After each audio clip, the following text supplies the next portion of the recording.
Good evening. You've reached the dark side of the mountain. Welcome to South Side Paranormal with your host, DJ Nemo, bringing you top tier investigations.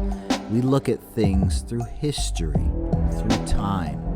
We look at mysterious hauntings, mysterious creatures, and things that go bump in the night. So strap yourselves in, open up your minds, and question everything.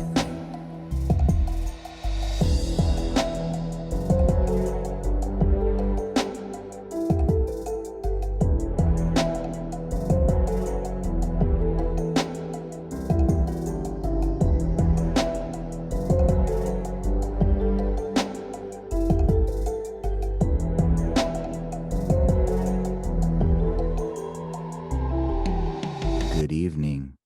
You are tuned into Southside Paranormal with your host, DJ Nemo. If this is your first time to this podcast, welcome. I hope you enjoy it. If you like it, please like, share, and subscribe. We would definitely appreciate and love your support.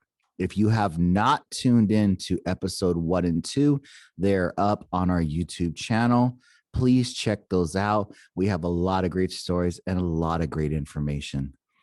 Which brings us to tonight, episode 3, Haunted Curses. Now, this is a very personal episode to me. We're going to share several different stories about different curses. One that's personal to me, okay? And then 2 that deal specifically with Arizona, because we look at these things. Curses, are they real? Based on my research, yes, I believe so. It all depends on 1, who's doing the curse. 2, how is it an object? Is it a hex? Is it all sorts of different things? So this is why we're going to investigate curses and especially objects and places. So I'm going to share with you my personal experience encountering a cursed object that I had actually acquired, and I call it the haunted clock. So this story, I got to set the background on this one. So the way the story goes is that my sister-in-law. Now, my sister-in-law, it was her birthday, and we asked her, what do you want to do for your birthday? And she said, I just want to spend time with the family. Let's go up to Prescott for the weekend. Now, Prescott, as many of you know, if you're from Arizona, Prescott's about a couple hours north of Phoenix. Now, Prescott actually is a very interesting place in Arizona for the fact that Prescott was the actually original capital of Arizona. A lot of people don't know that, but it was the capital for Arizona for a while before Phoenix took over. But essentially, you can go to Prescott, and Prescott's one of the oldest cities in Arizona. There's a lot of history behind it. If you've been to Prescott, you know some of the oldest buildings are in Prescott. We have a lot of history there, especially with Whiskey Row. Now, Whiskey Row, if you're familiar with Prescott, so downtown Prescott, there's the courthouse. Courthouse is the main center of Prescott. And there's a street, Whiskey Row. And on this street is like hotels, bars, and this was the Wild West for Arizona. And Prescott was was the seat of power. So people would come in from the countryside, from all these other small towns, and they would do business in Prescott because at one time it was the capital. But Arizona is a wild, crazy place, and there were gunfights. People would get drunk in bars, and they would get into, this is the Wild West, and people would get shot and killed in the streets. And there are so many legends of people getting shot in different bars that are still in existence today. Not the exact same owner, but the building. And you can actually go on a haunted Prescott ghost tour where they go into different places in Prescott, hotels, restaurants, and you can go watch an episode of Ghost Adventures. And I think they have like 5 episodes on Prescott specifically. People talking about, I got pushed downstairs. I saw a glass fly off the top of the bar. I felt like I was touched. All sorts of crazy stories. So if you definitely want to look at Prescott, Prescott's a very interesting place because of that. Now, how does that pertain to me and getting this haunted clock Well, back to what I was saying before, it was my sister-in-law's birthday and she wanted to go to Prescott. So it was me, my wife, my brother-in-law, my sister-in-law, my brother-in-law, his family, his wife, and his daughter, um, his, my wife's parents, and we all went to Prescott for the weekend. Now they want the reason my in-laws wanted to go is because they like to gamble. There's 2 casinos there in Prescott. There's Bucky's, and then there's a casino on top of the hill, the Yavapai Casino. So they wanted to gamble mostly. You know, I like to gamble, and that's good. But honestly, I wanted to go explore because there's a lot of antique restaurants and little stores and little places and knickknack. And because, you know, DJ Nemo is a DJ. And so anytime there's antiques, I'm immediately looking for a record pile. So in one of these stores, we go into this one store that was a retro store. And it was cool because it was a retro themed store with like a clock. And they had all these different stuff from like the 50s, right? And then that's when I saw it. And it was this like atomic 60s style clock. It was beautiful. It was wrought iron, but with like a gold face on it. And I'm like, yo, that would look really cool because I have an older home. I have a mid-century modern home. I try to keep it in that kind of aesthetic, like a very Mad Men. Have you ever seen the show Mad Men? I try to keep our house like that retro, clean 60s vibe. Like that's the goal. That's what I want to keep the house. Like I'm not caught in all these trends. Like, oh my gosh, I'm watching HGTV and I want to make my house like French countryside shaker. No, we like the vintage, clean lines, modern aesthetic. And so I see this clock and I'm like, that would look really good with our mid-century house. So anyways, fast forward a little bit. So I buy this clock, right? And I'm like so excited. It works. I can't wait to get it back. And that's when all these problems start, is when I purchased this clock. Now, I don't know the history behind this clock. I do know it was purchased from an estate sale. So someone had died and their family members had sold this clock off. So they sell this clock off and then it ends up at that antique store. I purchase it and I bring it back to the valley. So this is when the story gets crazy. Is so that night, that same night after I bought the clock, everyone's like, we went out to dinner. And then afterwards, we went back to the hotel and we're just chilling. And then I remember we fell asleep.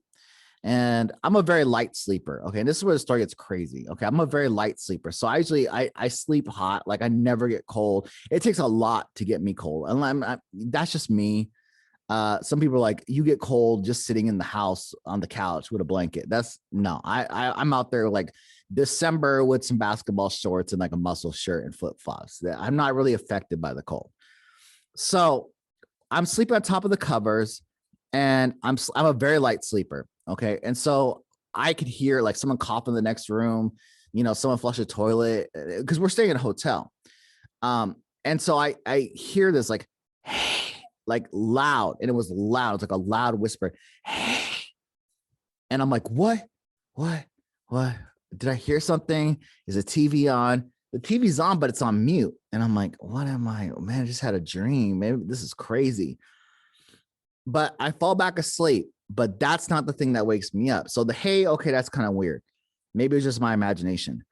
I physically get punched in the arm. Boom. I mean, like someone like put some gusto behind this punch. It hits me right in the arm, like hard. Like you're trying to get, like back in the day, you knew like punchies and you try to hit your friend in the arm the hardest. Like it was that level punch. It was a punch from like someone with incredible strength. And I'm like, what? And I wake up freaked out. I thought maybe my wife had rolled over and she had hit me. No, she's completely tucked under the blankets. Okay. And like her hands are down at her side. I'm like, oh my gosh. At that point, I was freaked out. And so I decided, I'm like, I'm not going back to sleep. Something, and it was like 1, 2 in the morning when this happened. So I just stay up for the rest of the night. Okay. I'm like paranoid. I'm like looking around the room. I'm looking at shadows. I'm trying to see something clearly punched me in the arm. Now, I just stay up the whole night. I don't sleep. I was like paranoid at that point. My wife wakes up and she was like, hey, it's like, did you get to sleep? And I'm like, no. She's like, what happened? I'm like, so I tell her exactly what happened, that I was sleeping. I heard this, hey, That part freaked me out. Okay. But the punch, I said, someone punched me. And she was like, that's crazy. So I told her the story just straight up, just exactly I told you. And she was like, that's crazy. And so she's like, oh, I'm going to go wash my face and brush my teeth. So she goes to the sink. And after she comes out, she's like, you know what's weird? She's like, come look at this. And I go over there. And, you know, like if you've ever stayed in a hotel, they give you the soap. The hotel gives you the soap, right? And it's like either like in a box or like a little piece of plastic. So it's new, right? And they change the soap out after every guest. I hope, unless you're staying in some shady hotel where they don't change the soap out. But they give you a brand new little soap. And she said, I know I washed my face with that soap last night. And I'm the one that took it out the wrapper. She's like, did you go to the bathroom? And I'm like, no, I was up here like staying in the bed, like freaked out. Something punched me. And she said, because I purposely threw the wrapper in the trash can. I know I threw it in the trash can. It's in the sink this morning. She's like, are you? I'm like, well, maybe whoever was that punched me put that wrapper there. Now, this is where this story gets crazy, is because once this clock gets into our lives, a lot of bad stuff starts to happen to surrounding people. Okay. And just different things. Like I had a good buddy that I used to hang out with a long time. I'm not going to say his name because he didn't give me permission to say his name, but we had been friends since college. And anyways, he was fascinated by this clock. And anyways, he started like, you know, he was like, ooh, I told him the story, what happened with the punch and the soap wrapper and the, hey. So he says, ooh, I think that's cool. Maybe this clock is cursed. And so he decides to touch it. And all these series of bad, unfortunate things start happening to him. Like he loses his job. Okay. He was seeing this girl, they broke up. All this bad stuff started happening in his life. His credit card number got stolen. And then like he had a case of identity fraud. So all this bad stuff started to happen to my buddy.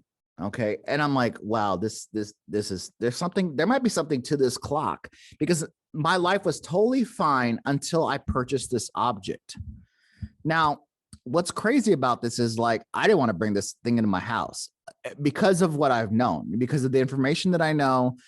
I said, if this thing is really cursed, if it is really a haunted object, I don't want it in my house. I don't want that bad juju in anywhere near my property.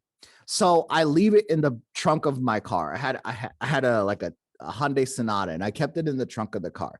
And I would just drive around with it because I didn't know what to do with it. I didn't know what to get rid of it, all sorts of things. So my buddy, the one that had all that bad stuff happen, he's like, well, why don't you call the store and see if they'll take it back? Maybe we can make a trip to Prescott and we'll drive and take it back. And I said, oh, that's a great idea. So I called them and I said, hey, I purchased this clock from estate sale. And he says, well, we don't want it back.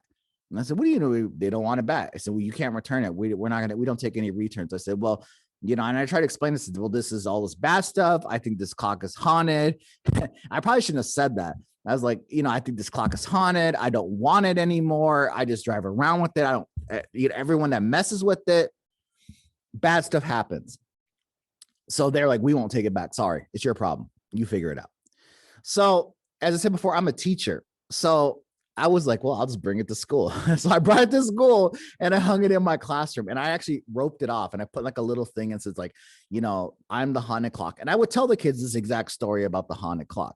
And I would put a little sign in there saying like, you know, this is the haunted clock. Don't look at it. Don't touch it. Don't even talk bad about it. If you touch it, I am not legally responsible if something bad happens to you in your life. And I tell the kids, I said, my buddy touched it. He lost his job. He lost a girlfriend. All this bad stuff happened. He got his identity stolen. Bad stuff happened to him when he touched this clock. So don't mess with it.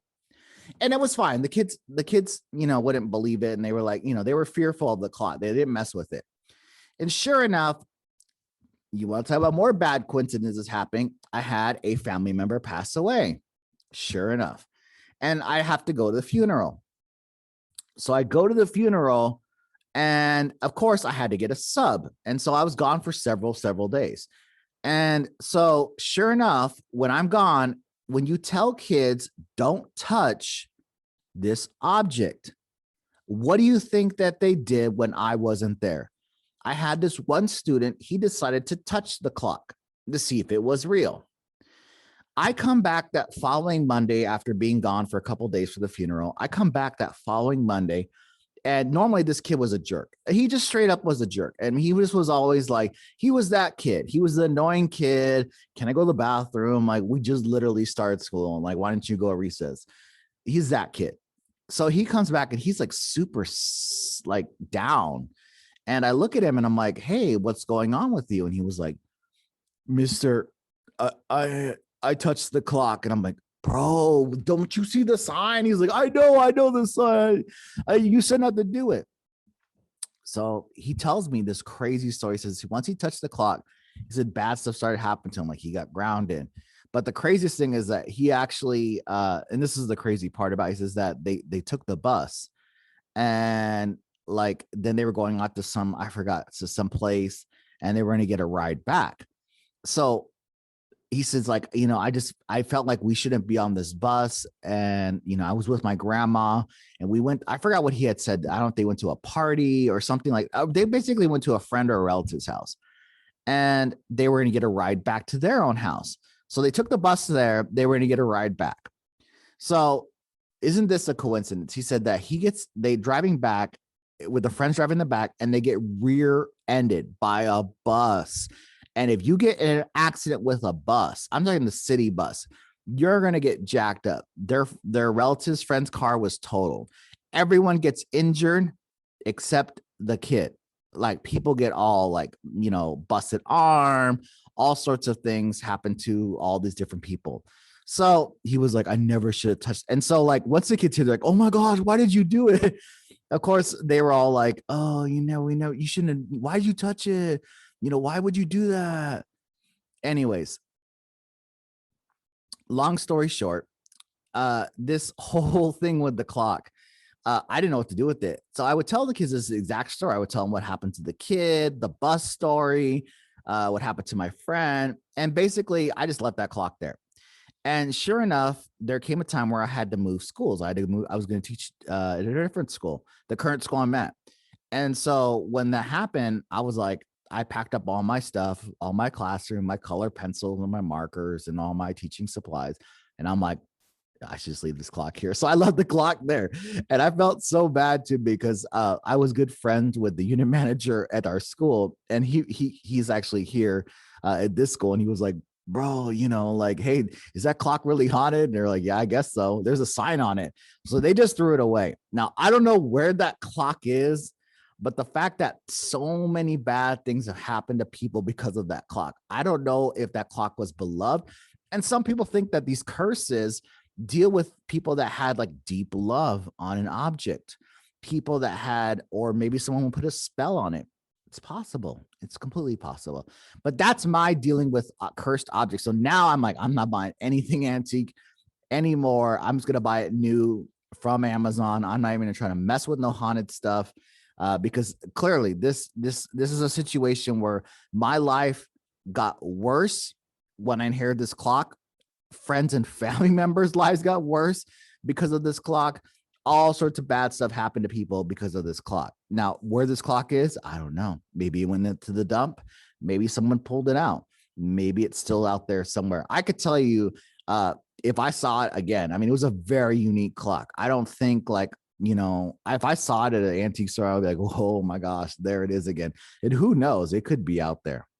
So that's my dealing with cursed objects, curses on places. But Arizona has a deep history of places that are cursed. And I'm going to tell you about the second story I have to share with you tonight. And that is the Petrified Forest. Do you know about the Petrified Forest? Now, the Petrified Forest is a national park in Arizona. It's a national park. And it's like in northern Arizona. And it goes back to the Jurassic times where you could see wood that had been petrified, fossilized, like a dinosaur, right? And so people go there and see all the beautiful rocks that are like, but basically it's petrified wood. And, it's turned into a national monument. There's other places there. But they have at the Petrified Forest, they actually have something called like the little main room. And they have a sign because people always want to be like taking a piece of petrified wood back to them, like as a souvenir. but they have a sign there. If you go to Petrified Forest, it says, do not remove, do not take out. It is a federal crime to remove or steal a rock or any bit of rock from the national park.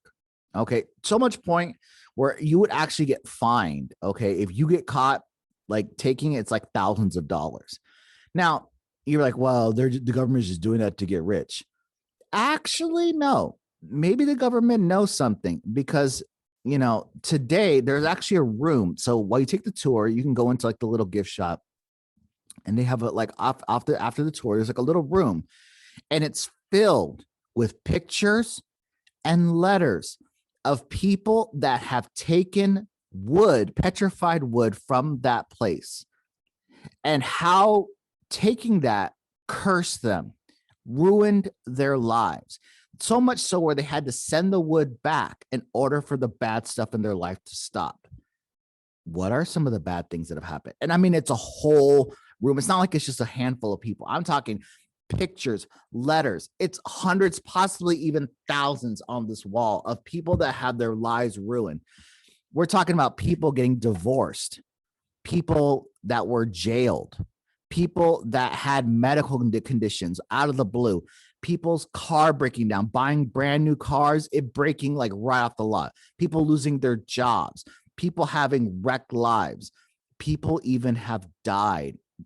Okay. And their family members found, I said, well, what's the connection? Well, the last place they were at was this petrified forest.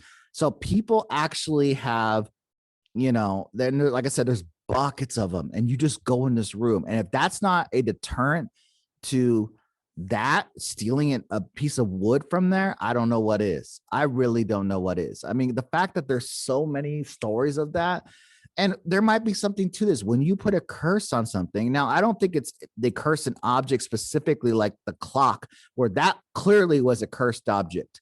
Now, I don't know if that was because it was a sentimental curse or that was just like someone had purposely put it on there. Like they actually were doing dark magic and they put that on this object. I don't think the petrified wood is like that. I think the petrified wood, the curse on it deals more with like that was native land. That was land that was respected and revered by the tribes in the north. So like the Navajo and the Hopi, they respected the land. They loved the land. They had great respect. Just like we talked about in episode 2 about the Apaches having great respect for the land, for the thunder gods. And the fact that you're taking stuff from a historic place like that had deep religious significance, maybe there is a curse on that land. Maybe the tribes, maybe the deities, maybe some spirits have put a curse on that land that if you take an object from there, then bad stuff will follow you. And there's tons of cases. I'm just specifically speaking about Arizona, but there's another one in California. It's an old mining town, and they even have a sign just like this one, where if you took an object from this little like old mining town, that bad stuff's going to happen to your life, where people have died, people got sick, problems, divorce, all sorts of bad stuff. And it's just like Arizona, where they are putting all sorts of like precautions there and punishments for you to take it. Okay. But that's a crazy story. I mean, how do you explain that? How do you explain that happening? I don't know. Is it a curse? Is it a land? You know, some people say, you know, it was a thing and now it's become, you know, is it a paradoxical or a paradoia where people start basically it's spoken into existence? It's become true. Now, the final story I have for you this evening is probably the craziest one of all, and one will blow your mind. There is a story of a hidden plantation in Arizona, in the Chiricahua Mountains in southern Arizona. So this is near the border between Arizona and Mexico, down there by the towns of Tombstone and Bisbee. And the story on this, the research I've done on this story is absolutely crazy. The fact that this stuff happened in Arizona, and it's not even that long ago, and it's just it's too many coincidences. I really think that this is cursed. Now, this story will blow your mind, and a lot of people don't know this story. And we call it the Chiricahua Peak Plantation letters. So it deals with this one guy. and his name is Herbert Goodry. Okay. Now, Herbert was born in Louisiana, Terrebonne, Louisiana. And it's interesting because this guy lived until 115 years of age. He was born in 1789. Okay. And the reason we know that he's about 115 because that's his birth certificate that people have looked up this birth certificate on this guy, and it records being born in Terrebonne Parish, Louisiana at 1789. And the last reports that people see of him, it was the sheriff that saw him in 1904. That would make him 115 at that time. We don't know if he continued living past that. No one knows what happened to this guy. So let's talk about good old Herbert. Now, Herbert was a slave owner, okay, and he lived your typical slave life where he had several slaves. Reports of saying about 40 slaves on his property, living in the South. Now, unfortunately, he decides to, as the Civil War starts to go down and the Union ends up winning, okay, the Union actually conquers New Orleans in 1862. And he was like, I gotta leave. I like, he had become accustomed to slavery. He had become accustomed to that lifestyle of owning people and forcing people to work on the plantation. And also to escape punishment from the Union troops, because as the Civil War continued on, if the Union would found slaves, they were freed if they reached the Union line. So if Union troops found you there, they would free you, and that's the Emancipation Proclamation on that.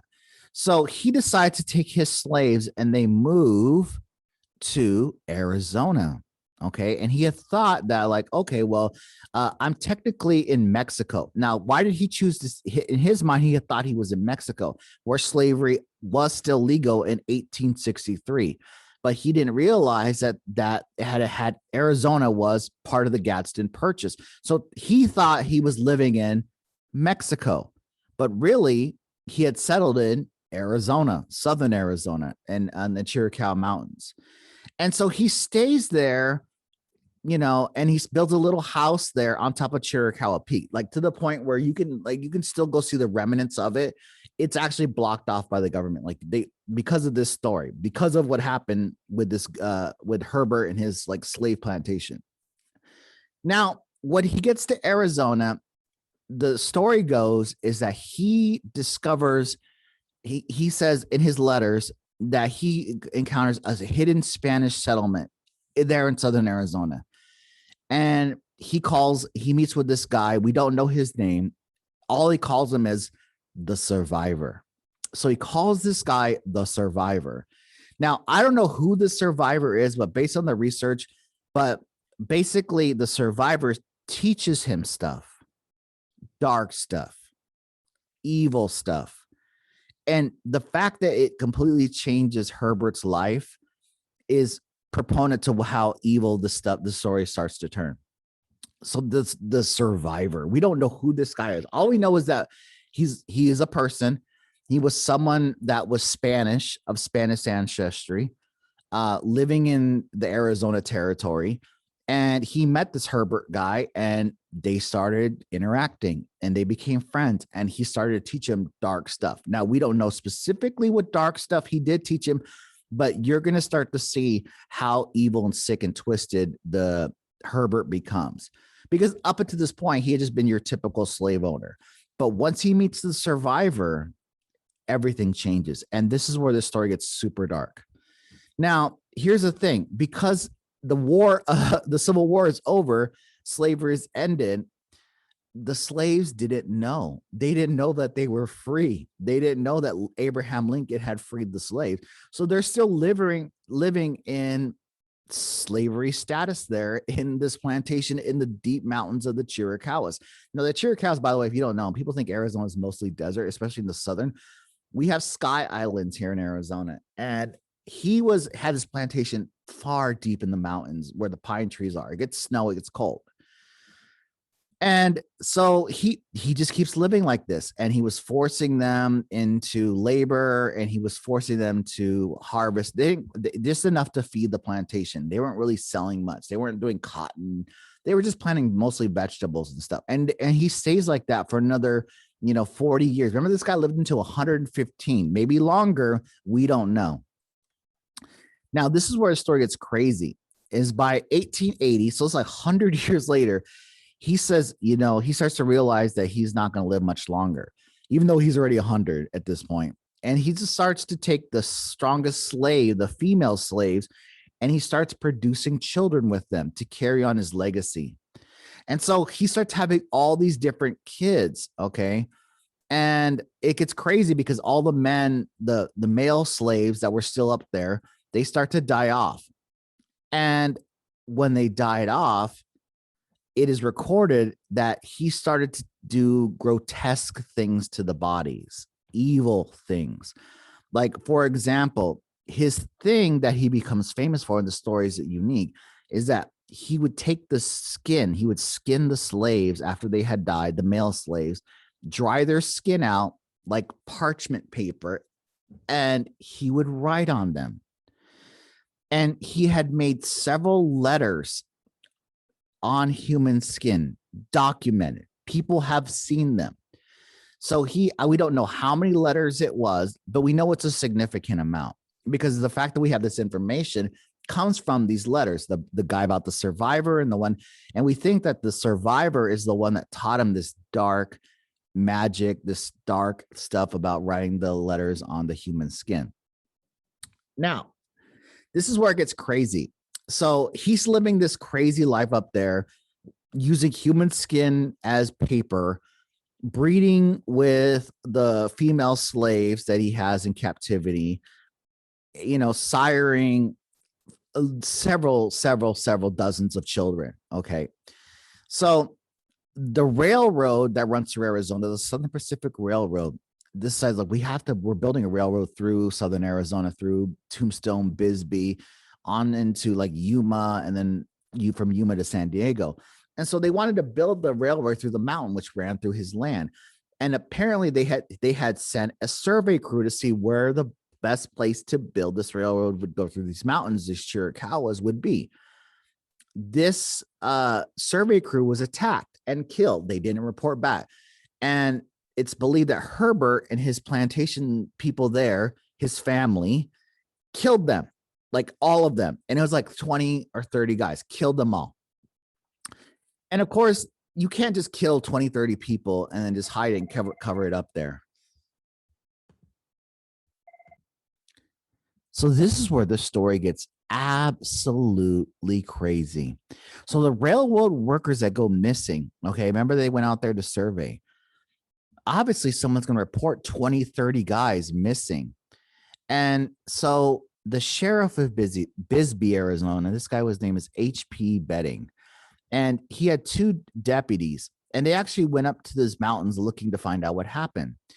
And they go up there and they get caught by Herbert's slaves, who are dead set on protecting him.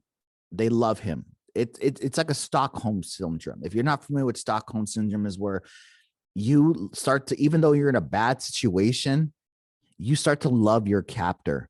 And I think that's what was happening with these slaves that were there, is that they start to love their captor so much so that they, like, even though he was doing evil, horrible, disgusting things, but if that's all you ever knew, and that's several generations of growing up into that, it becomes a very toxic situation. Because remember, this guy lived to 115.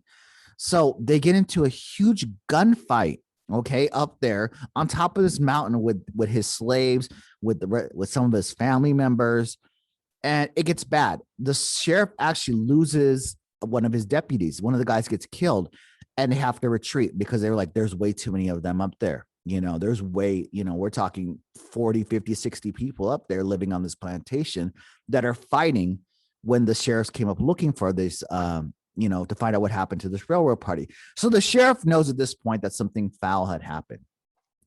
So the sheriff goes back, and he's like, I can't go in there with like 5 guys that I have, my deputies.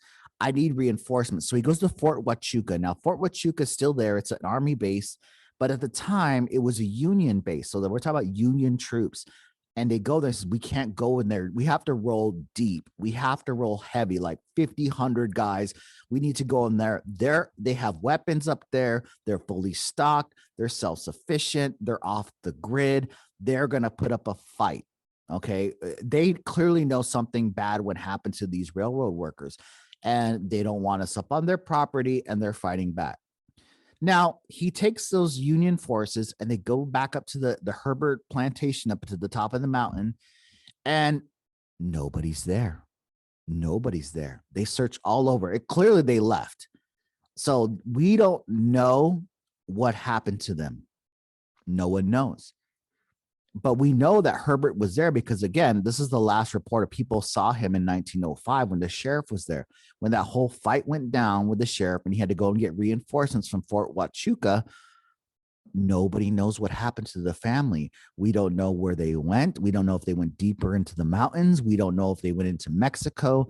We don't know if they went to some other area of Arizona that we don't know about. Nobody knows. You don't just vanish 60 people, this family that they had up there. It just doesn't happen. No one knows. But what he does find is the interesting thing. Remember how I said before, he wrote on the letters of actual human skin? He finds the letters, and the letters say, to the accursed sons of Lincoln. And the sheriff's like, is this human skin? He doesn't know what to do with this. He has no idea what to, and he looks, and it's just pages and pages and pages and pages of like letters and rantings, and he doesn't read them all. Okay. And at that point, he was like, man, this is some spooky, evil stuff was going down here. And he takes the letters to a professor. Okay. And he brings them down to the University of Arizona in Tucson. Now, while they're there in Tucson, okay, this is where the stories are crazy, because these letters are cursed. Just like we talked about with the clock, just like with the Petrified Forest, these letters are cursed. Because in 1922 is when the professor gets them. They stay like on a shelf somewhere when the professor, when the sheriff brings them. He's like, I don't know what these are. I know these are letters. This looks like human skin, dried human skin, and there's several hundreds pages of these letters. And so this professor gets them. He starts investigating them. The professor is just blown away that something like this could have happened, that someone could create something so diabolical. And we start to find out that these letters, not only are they written on human skin, they actually might be cursed. And again, this goes back to the survivor. What did that survivor guy teach Herbert that changed him? Because he was a normal guy up until that point. Did he put some kind of curse on this one? Did he put some kind of spell on these letters? We don't know, because that same professor, he had a child, a young child, dies in a bathtub in Tucson. Let's keep going. No, okay, well, maybe that's a coincidence. He had a student in one of his classes. He shows the students the letters. The student touches the letters, reads a couple of them, commits suicide a day later. Another student that was there that saw that, again saw the letters, dies of cancer. So now this is 3 people right now confirmed dead from these letters. The professor continues having them. Okay. A year later, next semester, we see student again sees the letters. The professor tells him, hey, these letters, something's up about them. There's something weird about them. The student reads them. A couple days later, they're killed in 1923 by coyotes while they were hiking. Now, this is where the story gets crazy. So all this bad things, this is 4 confirmed people dead with these letters. By 1925, the professor that had it decides to hang himself in Old Main. Now, we don't know if that is Old Main at U of A or if that is Old Main at ASU. We don't know, because what ends up happening is that these letters get hidden. After the professor that found them originally, they disappear. The letters go into the archives. So now we have 5 people now in a 3-year span of inheriting the letters that end up in tragic, weird circumstances. Now, it gets so bad with these letters that the president of U of A calls a meeting with the Arizona State University, which was the teachers' college back then in 1929, Northern Arizona University, the 3 major universities of Arizona, NAU, U of A, and ASU. The regents meet and they decide to do with these letters. And they decide that it's best that we ban them, we hide them, and we never tell the public ever again, ever. And for about 50 years, they go missing. We don't know if they were stored at NAU. We don't know if they're stored at the archives of U of A. We don't know if they're stored at ASU. Nobody knows. We don't know if they divided it up and split it.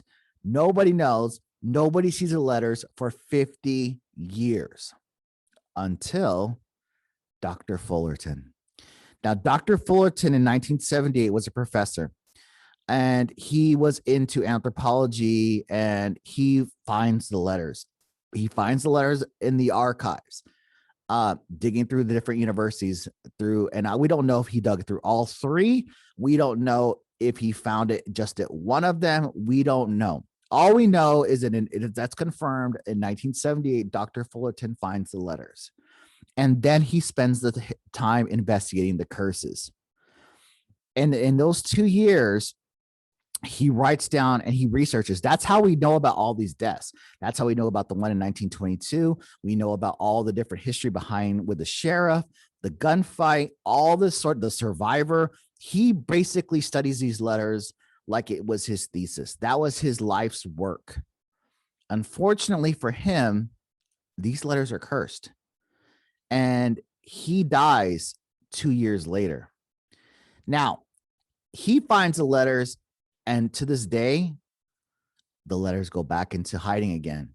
We don't know what happened to them. We don't know if they're currently at ASU. We don't know if they're currently at U of A. We don't know if they're currently at NAU. Nobody has access to those archives. And very few people know the story. The only reason I'm able to tell you this story is because I've read Fullerton's research on this.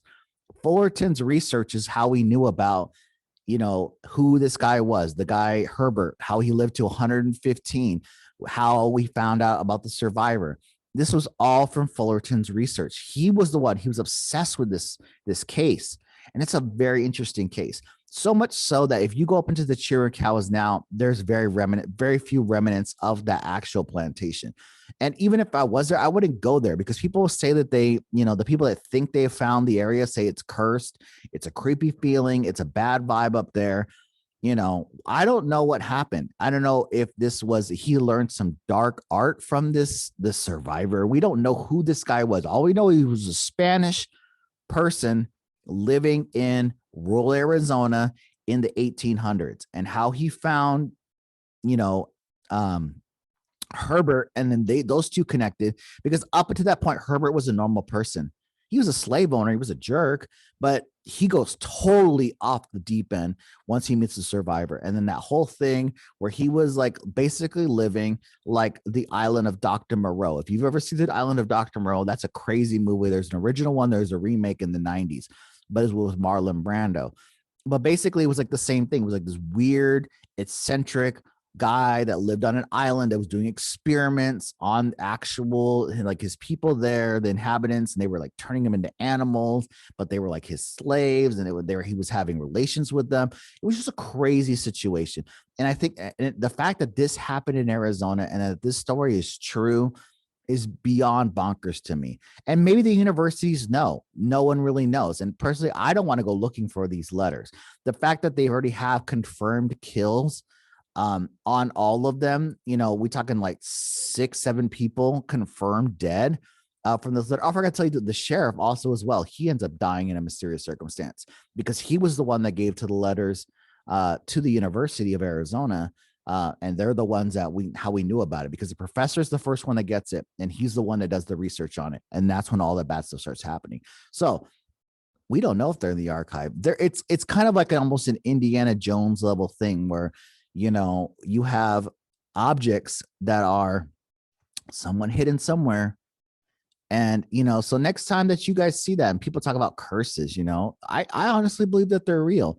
And I think that people who are invested in dark arts and dark areas, that they are for sure, maybe involved in this stuff. So that's what we say. Keep yourself of the light, keep yourself pure, always question everything, but always be aware, be open to things, be open to ideas. I've given you 3 different examples of how objects, places, items can be cursed. And a lot of people don't know that third story because that story is absolutely crazy bananas. But I wanted to share it with you, and I wanted to be one of the first persons to put it out there. So again, if you've enjoyed the podcast, like, share, and subscribe. Be safe, be well, and we'll see you on the dark side of the mountain.